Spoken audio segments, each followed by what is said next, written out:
ان سے مطالبہ کرتے ہیں کہ ان کی ان ضرورتوں کو اللہ تبارک و تعالیٰ کے جناب میں پیش کریں، پھر اس کا انتظار کرتے ہیں، اور انتظار کرتے ہیں کہ یہ ہماری پکار، ہماری طلب پوری ہوگی، اور اللہ سے دعا کر کے اللہ کی طرف رجوع نہیں کرتے، اللہ سے نہیں مانگتے۔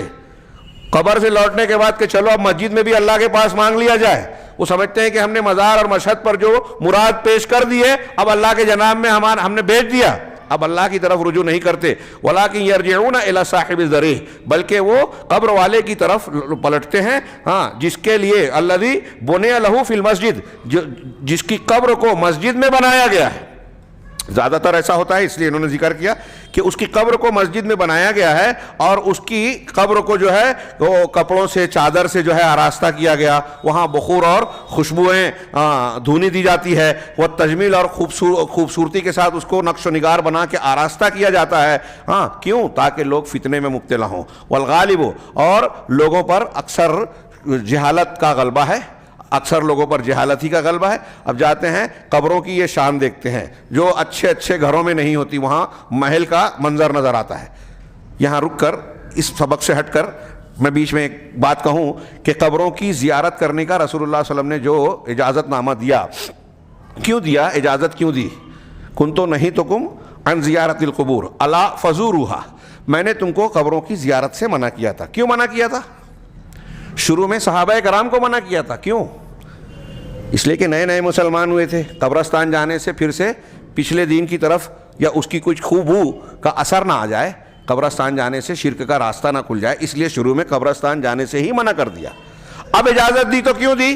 وجہ بتا دی اسی حدیث میں، الا فزوروہا فانہا تذکر الآخرہ وفی بعض الروایات فانہا تذکر الموت، کہ یہ قبروں کی زیارت آخرت کو یاد دلاتی ہے، بعض روایتوں میں ہے کہ موت کو یاد دلاتی ہے۔ تو مقصد صاف ہے کہ قبروں کی زیارت کیوں کی جائے؟ ان سے مانگنے جانے کے لیے نہیں، ان سے کوئی طلب حاجت کے لیے نہیں، ان کی زیارت کے لیے نہیں، بلکہ وہاں جائیں موت کو یاد کرنے، آخرت کو یاد کرنے۔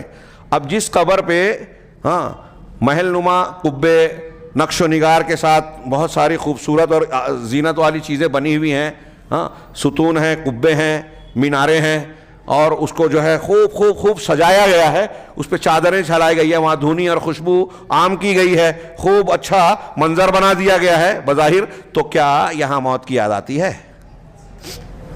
موت کی یاد آتی ہے؟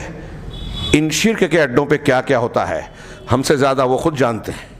اللہ کی عبادت، بندگی، توبہ، استغفار، گناہوں کی یاد، اس سے کہیں زیادہ کوئی مصیبت کا مارا اپنے دکھ میں اگر جاتا ہوگا تو نہ آتا ہو خیال اپنی جگہ، ورنہ عورتوں اور مردوں کا اختلاط، پھر ان سے ہونے والی برائیاں، نشے، میں نے سنا ہے کہ وہاں نشے کی چیزیں آسانی سے ملتی ہیں، اور اس قسم کے لوگوں کے مجمع ہوتے ہیں جو نشے کا استعمال کرتے ہیں، افیم اور پتہ نہیں چرس کیا کیا، واللہ عالم۔ تو اس طرح کی چیزیں ان اڈوں پر ہوتی ہے، تو یہ اللہ رب العالمین کے عبادت کے مراکز ہیں یا اللہ رب العالمین کے دین کو قتل کرنے کے مراکز ہیں؟ تو بتایا کہ یہ جو بخور، خوبصورت آراستگی، سجاوٹ یہ قبروں پہ ہوتی ہے تو لوگوں کو متاثر اور کرنے اور جو ہے فریب دینے کے لیے کہہ رہے ہیں کہ لوگوں پر، اکثر لوگوں پر جہالت کا غلبہ ہے۔ فَعِندَمَا يَقُولُ لَهُمْ مُرَوِّجُونَ لِلشِّرْكِ، اب جب شرک کو رائج کرنے والے ان سے یہ کہتے ہیں کہ دیکھو اللہ کہتا ہے الا ان اولیاء اللہ لا خوف علیہم ولا هم يحزنون، اللہ کے اولیاء پر نہ خوف ہوتا ہے اور نہ وہ غمزدہ ہوتے ہیں، تو اس کا معنی وہ یہ بیان کرتے ہیں اپنے ان مریدوں کو اور زیارت کرنے والے جاہلوں کو، یہ کہتے ہیں کہ اس کا مطلب یہ ہے کہ اللہ کے اولیاء جب ایسے ہیں تو ان کی قربت حاصل کرو، اگرچہ وہ مر چکے ہیں پھر بھی ان کی قربت حاصل کرو۔ اب یہاں مر چکے ہیں، ہم کہہ رہے ہیں، وہ کہیں کہ ان کو موت ہی نہیں آتی، وہ جاہل لوگ کہتے ہیں کہ نہیں، وہ اس کائنات سے دوسری کائنات کی طرف منتقل ہوتے ہیں، انتقال کیا، وصال کرنا، پردہ کرنا، قرآن حدیث کہتی ہے موت کا لفظ، اور یہ کہتے ہیں نہیں نہیں نہیں، یہ ان کی شان میں گستاخی ہے۔ کیوں گستاخی ہے؟ کیا وہ حی اور قیوم ہے؟ اللہ رب العالمین کی شان ہے، قرآن اور حدیث میں صاحب ہے، اللہ کے رسول دعا میں کہتے تھے کہ جن اور انسان مرتے ہیں تجھے موت نہیں آ سکتی۔ اللہ رب العالمین کی ذات وہ ہے الحی القیوم، لا تأخذہ سنۃ ولا نوم، اونگ اور نیند بھی اس کو نہیں آتی، موت تو دور کی بات، کوئی غفلت نہیں آتی۔